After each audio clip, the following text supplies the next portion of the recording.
The following feature presentation is part of the Skywalking Network.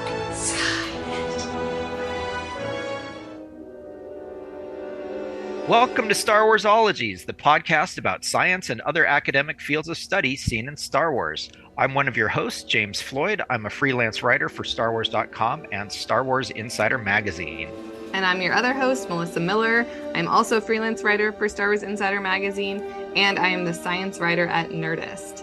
This episode, Star Warsologies, is going to chat about adoption, as represented in Star Wars by Luke, Leia, the foundlings, the younglings, and lots of other instances. Our guest expert today is Carrie Goldman. She is the curriculum director for the Pop Culture Hero Coalition and also the author of a blog called Portrait of an Adoption and so much more. Welcome, Carrie. Thank you. Thanks for having me. Really happy to be here with you.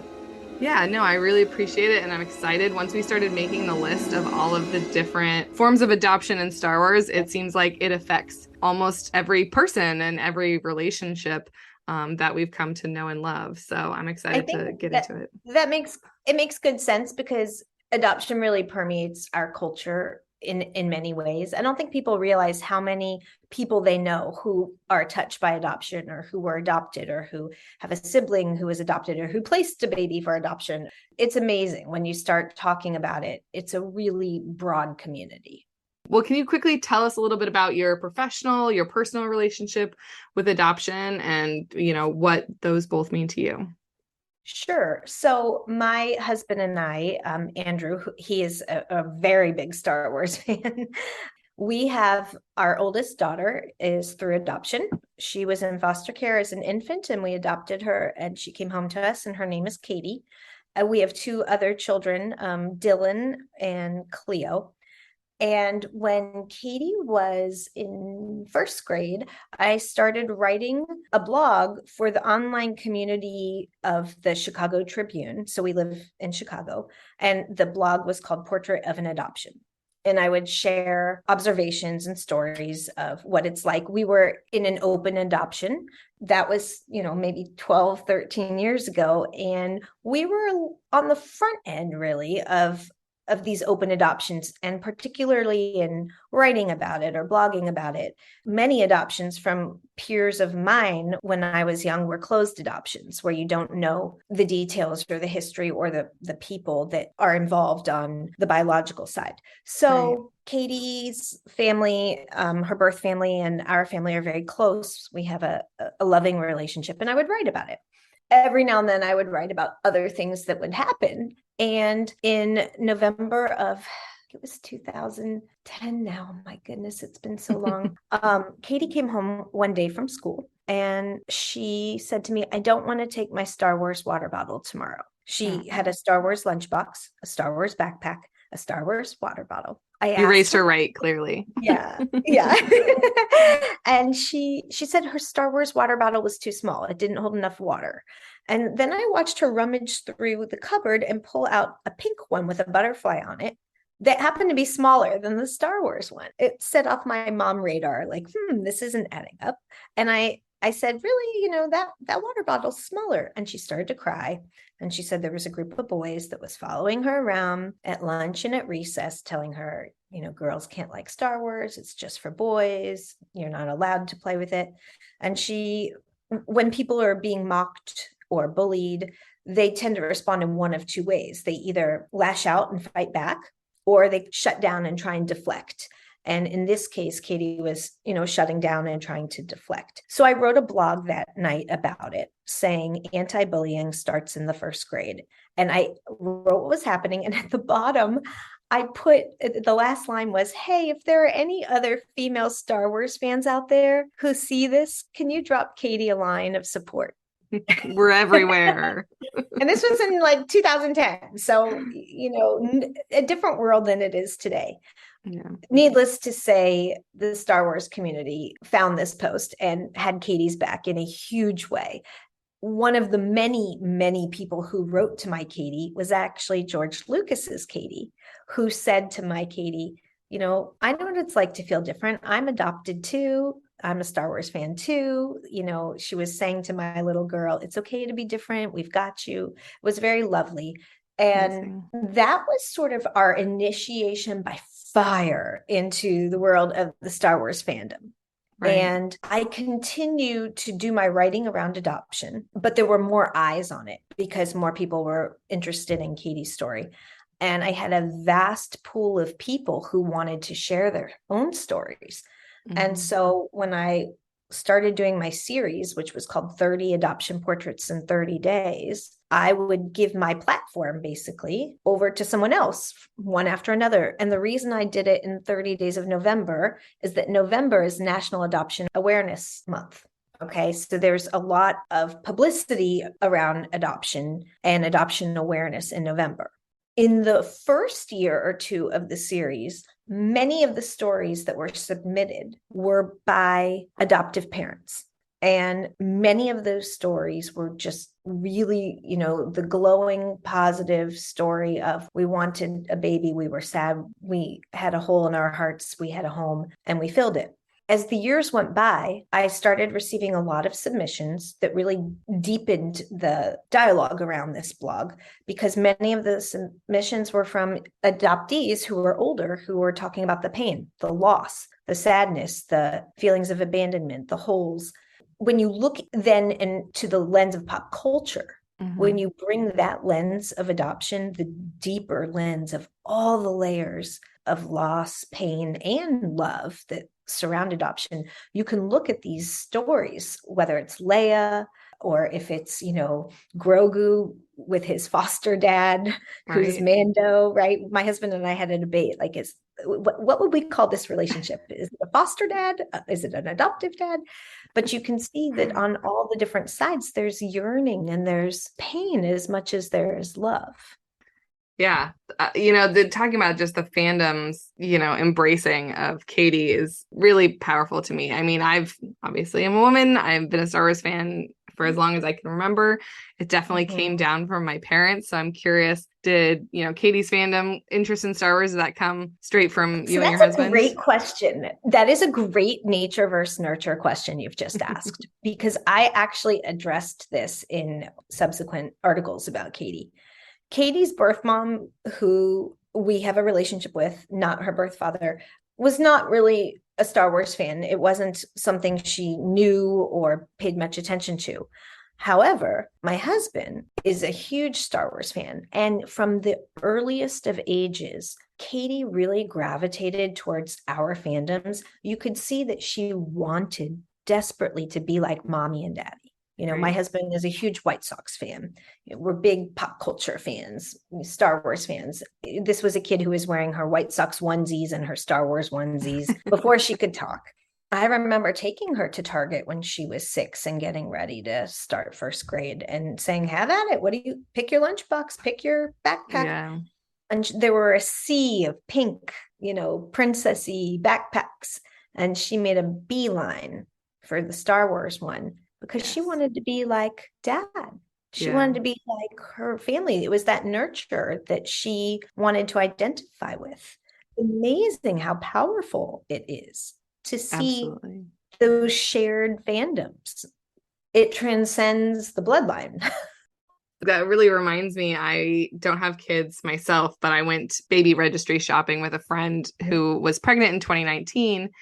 And I think it was Pottery Barn, because I made a decision never to shop there again. They have great Star Wars stuff at Pottery Barn. Yes, but the checkout, the woman who, gave us the registry gruns was like, aren't you shopping for a baby girl? Like, why are you in the Star Wars section? And I was like, what? Are we still having this conversation in 2019? We are still having this conversation, sadly. That's just my head exploding.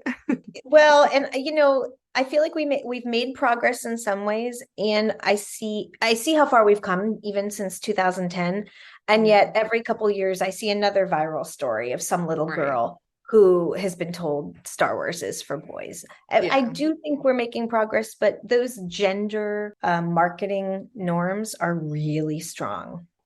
So Carrie, tell us about, adoption in Star Wars. It's practically every other character.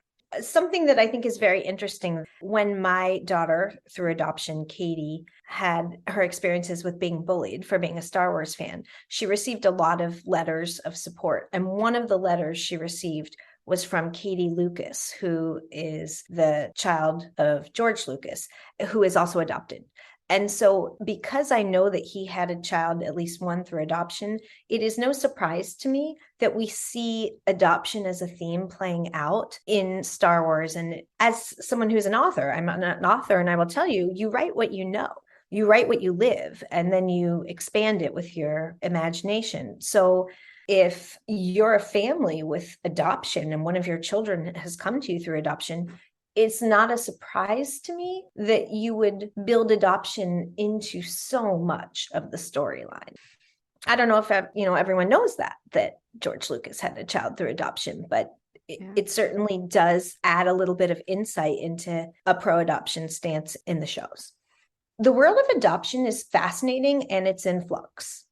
When Star Wars was originally written, and when these first movies came out, when episodes 4, 5, and 6 came out back in the 70s and the 80s, adoption was largely what's called closed, which meant that children were placed with families, and the adoptive families usually had very little knowledge about the biological families of the children. Legally, adoptees were pretty much stripped of their rights from their first family. New birth certificates were issued with the last name of the adoptive family. Really, like any history biologically was sort of erased legally. There was a lot of stigma that came with it, secrecy. There were people who didn't tell their children sometimes if they were adopted. The storylines that featured adoption were largely super positive, like happy ending, you got your baby and life goes on. And the idea that as long as the baby is placed in a loving home, everything's going to be fine. Years of research have shown us that it's just not that simple, that people are more complicated, and that it's not healthiest, quite frankly, to have secrecy. So you look at the storyline with Luke and Leia and how theirs was a basically closed adoption. I mean, they didn't grow up knowing as children who their biological parents were. Yeah. Luke knew he was adopted and he knew his dad's name, but he didn't know anything truthful about him. That's correct. That's correct. There wasn't access, right, to the information.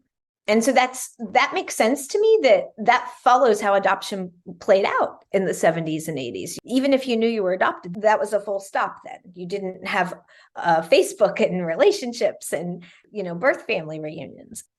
I find it interesting that now the people who are writing current series, people who are writing Mandalorian, people who are writing Obi-Wan, there are adoption stories in here, but they're different. Like Grogu, it's widely acknowledged from the start that, he's a foundling of some sort, that he's not with his biological family, nor is the plan really to reunite him with his biological family. It's to reunite him with the Jedi. And of course, the Jedi could include his biological family, but it brings you into the question of what makes a family. What do we share? How do we identify family? When you look at like the Jedi adoption of the foundlings, originally they would go around, right, testing the blood to see if someone qualified. Right. So that's a very interesting concept, because if somebody qualifies to be a Jedi, what's that? Is there coercion? What happened to their birth families? Yeah. Like, how do they feel? They now take on this new identity of the Jedi where they're loved and protected and held. But in today's world, as an adoptive professional, you would have to say, was everyone on board with this? Definitely. And I think that's something that they're completely shying away from, is how the Jedi get Force-sensitive children, that they're just going to not go near that because ultimately they're stealing babies is what it is. It's a very tough line. And adoptees have really come into their own with voices of their own in the past decade. There are so many blogs and books and stories where adoptees are saying, let me tell my story. I don't want everyone else telling my story. Let me tell my story. And the stories change when you hear it from the point of view of someone who is the person navigating what have I lost and what have I gained. Right. So one of the things that we talk about a lot in adoption is the dialectics of adoption. So for example, Dialectics is the ability to hold two conflicting truths at the same time without invalidating either. You replace the word but with the word and. So here's a perfect example. Let's say that my daughter, Katie, is feeling conflicted feelings about not living with her birth family. She might come to me and say, I love you and Dad, but I wish I lived with my birth family. When she says but, it sort of invalidates the first part of her sentence. Dialectics teaches her how to say, I love you and Dad, and I wish I lived with my birth family. Right. So that she can validate both parts of her identity. And it's the ability of, Leia to say, I love my parents, and I wish I'd grown up with Luke, with my brother. This is really important. It's teaching this concept of dialectics in adoption, because adoption has so many conflicting truths. Yeah, there's a lot in there, because the separated at birth storyline is something that's super problematic. And I feel like they really, it's not the only thing that they glossed over in the prequels, but certainly them being like, oh, I'll adopt the girl, send the boy like back to Tatooine or whatever, just seemed very odd.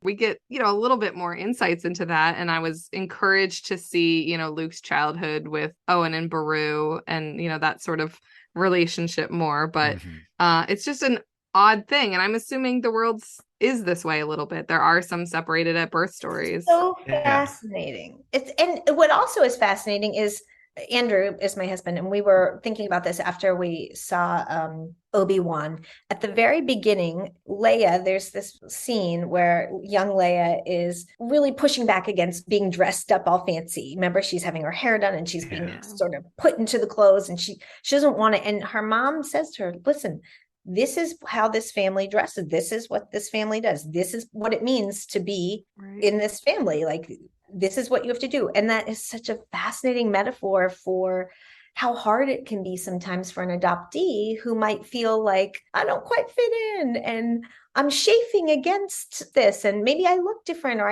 I feel different inside. And what I think is so beautiful is that by the end of that same mini series, she's being dressed, but her mom has, in the process of losing her for a while and fearing losing her while she was being taken care of by Obi-Wan after she got lost, the mom has softened and has compromised a little and isn't forcing Leia to necessarily have to look exactly how the mom wants. And Leia is more willing to wear what they want her to wear because she feels like she has more choice. And it's really brilliant writing, because this is a real metaphor for adoption, where if you squeeze too tight as an adoptive parent, if you say, this is what is expected of you and this is how our family is, the kids are going to chafe. We see Leia run away. She ends up getting kidnapped because she ran away, because she didn't like being told this is what this family does. Right. And in the end, she comes back in and everybody is a little more flexible around, identifying with, this is who you are inside, and this is also what we expect of you in our family. And I think anyone who's in an adoptive family has seen this push-pull play out. Does Leia know she's adopted? Now I'm having this question. I think she does, because one of the other cousins says, you're not a real Organa, because clearly he knows that she just appeared. He isn't fazed by that at all. Nope. So she knows that. Okay. And, she complains about it. And then I love the line that her parent says of just like, when you're running this show, you get to order him around. And that's right. It's and at the very end, they affirm that, she is as real as any of them. But as like you said, Carrie, that flexibility of you get to be the Organa side wearing these clothes, but you also get to be Leia by adding that holster. And then you see, she reaches out and holds the hand. She recognizes she is not only Leia, she is Leia Organa and also Princess of Alderaan. It's very interesting because there are so many complicated layers of identity to any human being, right? We all are complicated. And as a parent who's raised an adoptee in an open adoption for now 19 years, my oldest is 19, I can tell you that children and adults of adoption have even more complicated layers around identity. And psychologically, the healthiest thing is to make space for all the different parts of the identity to be integrated into one. So I love the way you said that, James, around how, yes, you're Leia, and you're Leia Organa and you're the Princess of Alderaan. It's like you can have all your different parts, but as long as we can integrate them and hold them all together, you'll do better. I think that is a concept that really needs to play out. And I think it would be very interesting to see how it plays out. I don't know if we'll learn more about Grogu or where we'll go with that, but his relationship with Din Djarin is fascinating because that's a very pro-adoptive storyline. He sort of has the opportunity to reunite with his group, which would be the Jedi. I'm not going to say birth family because the Jedi aren't exactly his birth family. Yeah, I remember that scene where the armor is like, oh, you have to reunite him with his people, and taking that to mean the Jedi and not whatever little green planet. I took it that the armor didn't really know, and maybe in her mind that she thought the Jedi and the little green people were one and the same. And so just reunite him with his people meant find the planet of little green Jedi. But I can see now what you're saying is, just reunite with the people. It could be the Jedi. It could be the green. We're going to have to come up with a name for Yoda species, even though there isn't a name. Right. Yes, the Yodas. The Yoda Yodas. All right, well, let's get in more to the idea of found families too, because there's a lot of friendships and stuff that feel that way. We know the background of Rey's family now finally by the end, but you know, Finn is, we talk about are the Jedi's kidnapping kids, definitely the First Order are kidnapping kids with Finn. And I think we just don't know anything about Poe, and yet they really feel like a family. Yeah, they do. I think in some ways, the idea of your chosen family, right, where you choose your family, it's a theme that we see throughout pop culture. We'll see it in all different storylines, but it plays a big role in Star Wars. And I agree that we really see it in Episode 7 with Rey and Finn and Poe. Each of them so isolated and alone and really struggling to have a community around them. They didn't have that. Right. And they find each other and form a family.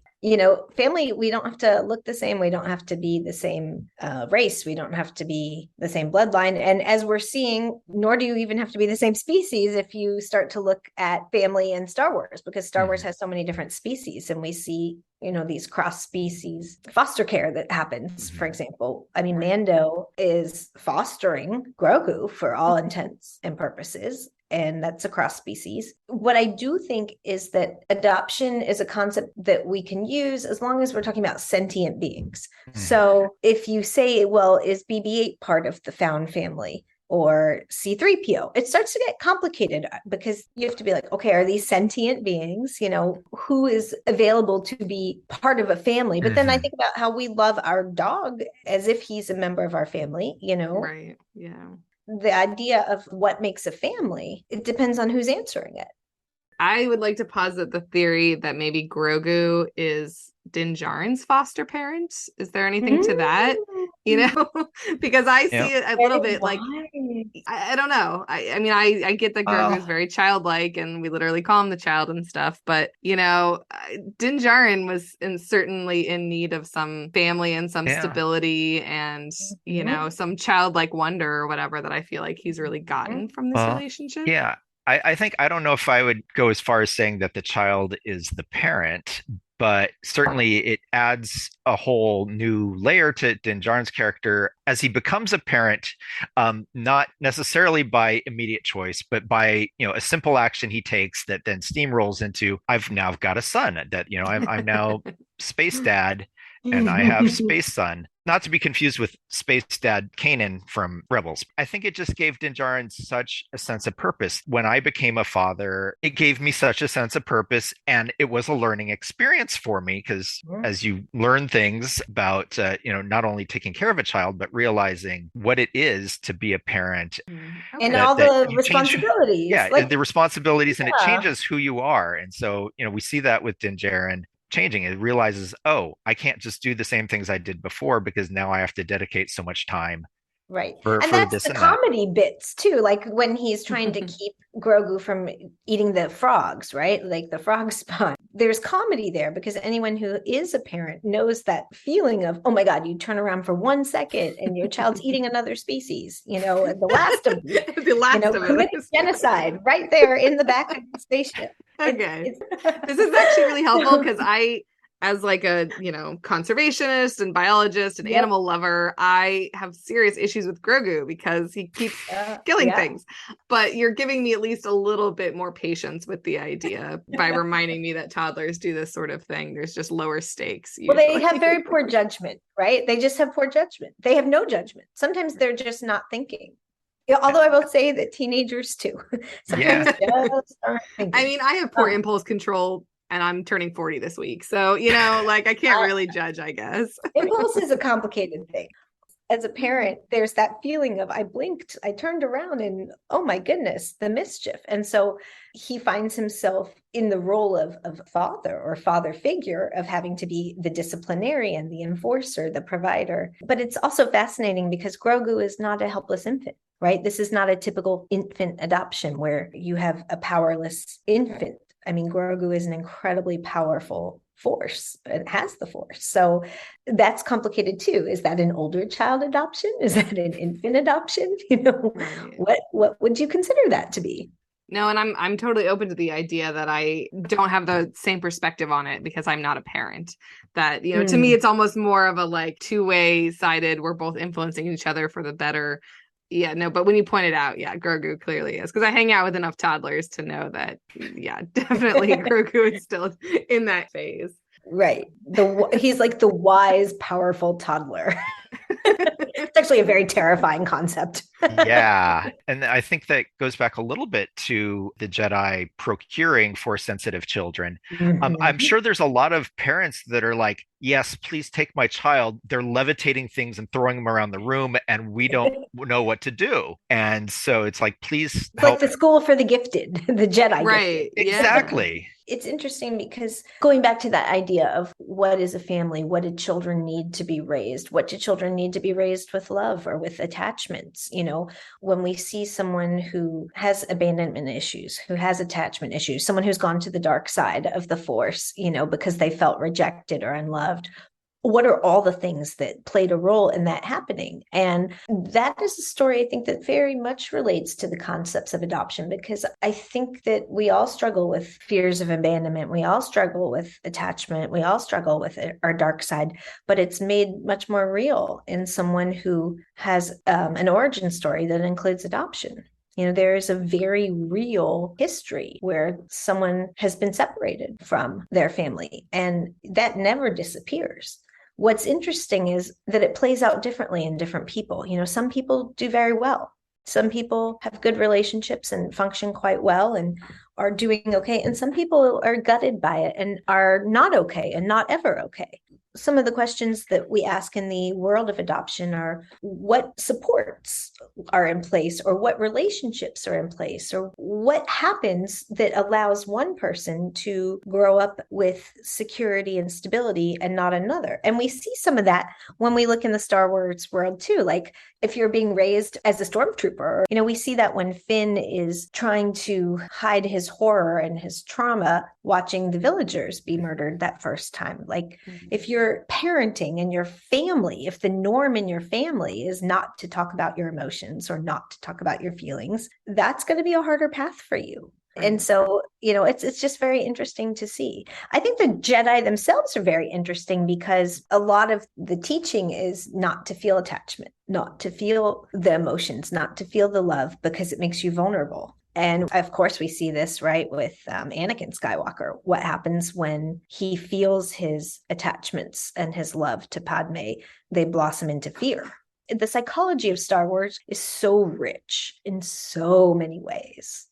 Yeah, no, and it's good to think about all the different ways that that's represented, right? People aren't going to be the same. Their trauma is not going to affect them the same, even if it's the same, trauma. That's really interesting. And I think that they did Anakin wrong because they needed to recognize that he's not an infant being adopted, that he already has this existing relationship with his mom. So they need to work with that more. They need to maybe let him know that, his mom's okay, that Right. hopefully we bought her out of slavery. You can at least rest assured that, she's being taken care of, maybe even help them still communicate, but less and less. Yeah, Just like so have a that more open adoption. yeah, exactly. Yeah, And because exactly. he's immediately just cut off, walk away. Yeah, it's not healthy. And then the person who takes him away gets killed a day later. Great. It's I'm now true. stuck with the guy that may or may not really want me. And that's got to mess you up pretty hard. Well, and it did, Yeah. right? Like it Yeah. did. And that's actually a very profound truth also around adoption. Not all adoptive parents are equally loving and attached either. So, if the person who is raising you adores you and wanted you and pours their love into you, that's going to have a different outcome than if someone adopted you and they aren't giving you that love and that support and they aren't attached to you, or if they feel that you owe them something. Right. If they feel that you owe them some loyalty, sort of how like the stormtroopers make that feeling of you owe us your loyalty to Darth Vader, your loyalty to our entity should be bigger than any individual feelings you have. Yeah. That's a complicated thing. Look what happened with Finn. When Finn's individual feelings basically didn't align with the feelings of his adoptive family, which were the stormtroopers, he ran into huge problems and he couldn't reconcile that part of him. He had to leave. It shows us how if our values don't align with our family, what do we do with that? Where do we go with that? Right. Yeah, I don't want to give the stormtroopers, the Empire or the First Order any tips on because they clearly are in the like reprogramming vein. But I certainly also I have notes for the Jedi, right? Just in terms of how they go about those sorts of things. I'm never rooting for the Sith or anything like that. But I mean, even I remember as a little kid being like, this can't possibly be, the right solution in terms of telling Luke all this double speak. Oh, well, what a certain point of view nonsense. It just never sat right with me. One of the things that I really appreciate more than I did when I was a younger mother of an adopted child, life was simple in those early years. Our little girl loved Star Wars because we love Star Wars. Our little girl didn't care that she didn't look like us. We felt the same. And 19 years in, I can tell you that it gets a lot more complicated and that the best way to do family is to hold all the different truths about who each person is in the family. Because even if you were all biologically related, that doesn't mean that someone isn't going to feel and be very different from the family. It's exciting to see these newer spin-offs with Star Wars because it's exciting to see what awareness of the world as we know it is being brought into these series, being brought into the casting, being brought into the identities of the cast. It's going to be interesting to see how all these things play out in the Star Wars stories that are written now. Even if they are supposedly take place back then, we will start to see some inconsistencies because the writers of today have a different lens than the writers of 30 years ago. Yeah, we didn't even get into Reva, right? Who was a Jedi youngling and then taken in by the Inquisitors. And I mean, I found that character to be really just fascinating. Oh, absolutely. So yeah. And heartbreaking, like devastating. Especially for the Grand Inquisitor, literally heartbreaking. Yeah. James. It's interesting to see, like, I loved watching Vivian portray this young Leia who we got to see this depth to her because it's very different being introduced to a character at age 10 than to being introduced to a character in their 20s. That is fascinating, right? And she's a young adoptee. A 10-year-old adoptee is going to process her world differently than an adult adoptee. And I love being able to see young Leia and how she tries to figure out what's my role in this family? How do I fit in? Am I a real Organa? Yes, I am. What does that mean? What does it take to be a real Organa? And they're addressing these questions in a subtle way. Yeah, it doesn't have to be Leia's adoption story, season 2, Obi-Wan Kenobi. Subtle. It's just there. Yeah, it's the background to what happens in the plot of the story. That's right. And it's subtle. Like, even like you said, James, just having a character say to her, well, you're not a real Organa. Everyone knows that there are layers and layers and layers of meaning that come in that one sentence around her sense of identity and how she handles it, the confidence that she has and that she develops, and her certainty around who she is very empowering, I think, for those who've been adopted to see this on this character. I think it's a wonderful, very positive role model of seeing what it looks like to be able to step into your identity and say, I know who I am, I am me. No, I didn't even think of it as a role model thing. Right. Yeah, using the story of Obi-Wan Kenobi, the show, as a way to help empower adoptees. Right. To embrace all the different parts of themselves, right? Like in the end, Leia is able to have her holster. And there are parts of her that were a little suppressed because they didn't quite align with what the adoptive family wanted. And in the end of that series, she is able to say, well, this is part of me too. And I'm going to be both and. And that's very empowering.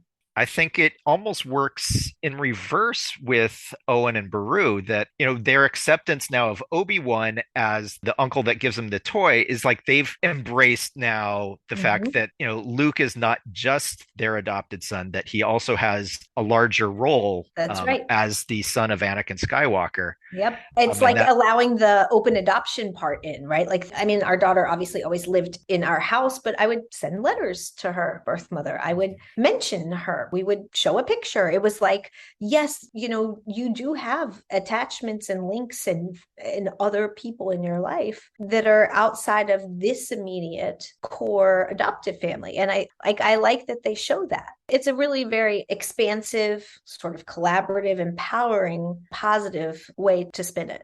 Well, I'm curious if you can watch Star Wars just as a fan, or are you always now thinking about this sort of aspect? I cannot watch it just as a fan. Yeah, it's too hard. Like I'm always, especially because I'm writing curriculum that is being used across the country in the YMCAs for social emotional learning and bullying prevention. It's being written through the lens of pop culture. So we use anecdotes and stories and favorite, movies and characters to then teach these lessons around conflict resolution or identity or all of that. And so every time I watch anything, there's the part of my brain that's like, what lesson plan could this be? Exactly. You're just taking notes every now and then. Yes. Right. It's constant in every way, like body positivity. Louisa from Encanto is a great example of strong and like a different girl than the typical girl we see. And, so it really is impossible for me to watch anything without thinking, what's the teachable moment? Right. Once you've learned to see some of these themes, you can't unsee them. So when they play out, as they do in popular storylines, it's actually really fun to make note of it, because it's also just a great way to connect with kids and other adults. Right. It's a lot easier to talk about social anxiety or depression or, being bullied through the commonality of it happening to a character in one of your favorite fandoms. It feels much less risky and frightening to, let's say, a middle schooler. A middle schooler would much rather talk about one of their favorite characters having panic attacks than bearing their own experience to their peers. So it's really very, very powerful to use. Well, do you have a favorite Star Wars character? I really, really like Rey. I also really like Rey because our family did go to London to watch some of the filming of Episode 7. And so I was particularly emotionally attached to Episode 7. Lucasfilm invited our family to join the family of a boy who it was his Make-A-Wish. And his Make-A-Wish was he wanted to watch some of the live filming in Episode 7. This was in fall of 2014. And the little boy whose Make-A-Wish it was an 11-year-old boy. And they thought he'd have more fun if he had a friend on set. And at that point, Katie, my daughter, was 11, and they remembered how she'd been bullied for being a girl who liked Star Wars. So they reached out to our family and said, would your family like to do this set visit together and be, companions? And amazing. We did. And then we became friendly because we had this incredible shared experience. And you couldn't talk about it with anybody. We couldn't talk about it with anybody. We turn around and there's Harrison Ford, and Chewbacca had his backpack, oh my God, I'm forgetting his bandolier. And he comes over to our kids and he opens his bandolier and there were lollipops inside. And he starts giving that's kids amazing. lollipops. And I've That's always what's wondered in what was there. in there. lollipops, apparently. And we Yeah. had all these wonderful memories. So I got a Amazing. real closeness with Ray, and he pulled through. He and Katie, they both graduated high school this past year. He Oh, got good. over it. I was so Yay. worried about the end of the story. He made it through, and it's just yet another example of like the Star Wars family that forms and the way that people adopt each other and take each other on. It's lovely. Wow, that's a great story. Well, do you have advice for people who sort of want to follow maybe a similar trajectory in terms of telling their personal stories and then, turning that into something the way that you really have, writing books and the pop culture lesson plans and all of that? I think the hardest part is just to actually do the writing of it, like get it out there, right? Because the publishing of it or the posting of it or the sharing of it, you might not be ready to do that for 15 years. It might be 20 years. But while the thoughts are inside of you, I think it's so important to just write them down. Just share your thoughts. Even if you're a Star Wars fan, if you sit with your computer while you're watching Star Wars, and you're just taking notes of your thoughts, you could make an incredible blog one day. It's just, you just have to collect the raw material, just don't be afraid to write down what you're thinking. If people want to follow you on social media or tell us about any of your books that you might have coming up soon. A co-author and I did write a 3-book trilogy about a female Star Wars fan named Jazzy. It's a children's middle grade book, and it's about an adoptee. It's called Jazzy's Quest. Adopted and Amazing is the first book. And the second book is Jazzy's Quest, What Matters Most. And the third one is Jazzy's Quest, Camp to Belong. And that one takes place at a camp that's for kids who are siblings separated by adoption and foster care. It's a real place, actually, who have a chance to come together for a week. My co-author and I went and visited the camp and met kids and met, staff who work there. And then we put the third book of the series to take place there in that actual setting. Great. And there's a lot of Star Wars references. It's for kids, like depending on how your kid reads.